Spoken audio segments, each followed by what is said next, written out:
Hello students, welcome to Shiny Max. 8ஆம் வகுப்பு எடுத்துக்காட்டு 1.9 பார்க்கலாம்.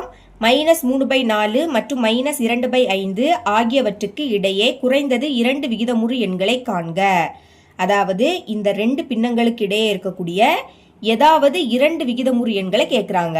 சரிங்களா? போன சம்மில் ஃபார்முலா படி சால்வ் பண்ணோம். இங்கே நான் பகுதியை சேமாக்க போகிறேன். ஃபஸ்ட்டு தந்திருக்கதை எடுத்து எழுதிக்கலாம். -3/4 மற்றும் -2/5 பகுதியை சேமாக்கணும்னா பகுதியில் இருக்கக்கூடிய எண்களுக்கு மீச்சிமா கண்டுபிடிக்கணும். இங்கே 4 இருக்கு, இங்கே 5 மீச்சிமா கண்டுபிடிக்கலாம். அப்போ 4,5 மீச்சிமா பாருங்க. 4, 5 இது ரெண்டுமே சேர்ந்து எந்த வாய்ப்பாடில் வரும்னு பார்க்கணும். இந்த ரெண்டுமே ஒன்றா வாய்ப்பாடில் வரும். ஒரு 4 4 ஒரு 5 5. மற்றபடி இது ரெண்டுமே சேர்ந்து எந்த வாய்ப்பாடுலையும் வராது. இந்த மாதிரி ஒன்றாம் வாய்ப்பாடில் வேற எந்த வாய்ப்பாடுலையும் வராட்டா இதை ரெண்டையும் பெருக்கணும். 4 5 20. இப்போ பகுதியை நம்ம 20ஆக மாற்றணும். சரிங்களா? ஃபஸ்ட்டு இதை மாற்றலாம். அதை அப்படியே எடுத்து எழுதிருங்க. -3/4. இப்போ 4 20ஆக மாற்றணும்னா 4க்கு கூட எதை பெருக்கணும்? 5 பெருக்கணும். 4 5 20. கீழே 5ஆல் பெருக்கினீங்கன்னா மறக்காமல் மேலேயும் 5ஆல் பெருக்கணும். மேலே ஒரு மைனஸ் இருக்கு, அது அப்படியே வந்துடும். இனி பெருக்கி எழுதுங்க. 3 5 15. அடுத்து 4 5 20. பகுதியை 20ஆக மாற்றிட்டோம். அதே மாதிரி இதே மாற்றலாம். அதை அப்படியே எடுத்து எழுதிக்கிறேன். -2/5. 5 20ஆக மாற்றணும்னா என்ன பண்ணணும்? 4ஆல் பெருக்கணும். 5 4 20.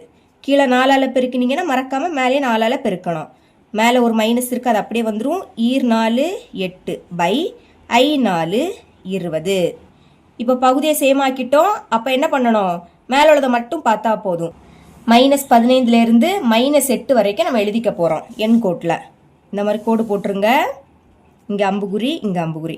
இங்கே என்னது இருக்குது? -15/20. அடுத்து -15க்கு அடுத்து என்ன வரும்? -14. பைக்கு கீழே 20, அதை மறக்கக்கூடாது.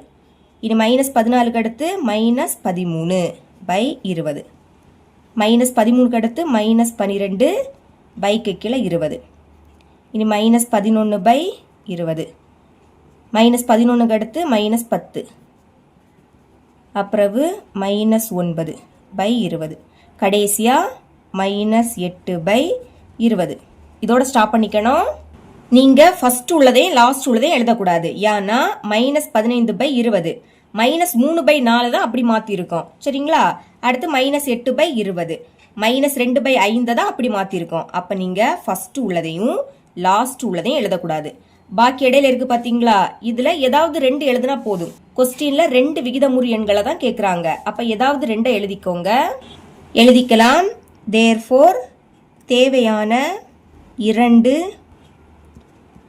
விகிதமுறு எண்கள் இஸ் ஈக்குவல் டு ஏதாவது 2 எழுதிக்கலாம். சரிங்களா? நான் ஃபர்ஸ்ட் இதை எழுத போகிறேன். -14/20 மற்றும் அடுத்து நான் இதை எழுதிக்க போகிறேன். -10/20. நீங்களும் ஏதாவது 2 எழுதினா போதும். இவ்வளோ தான் இந்த சம்.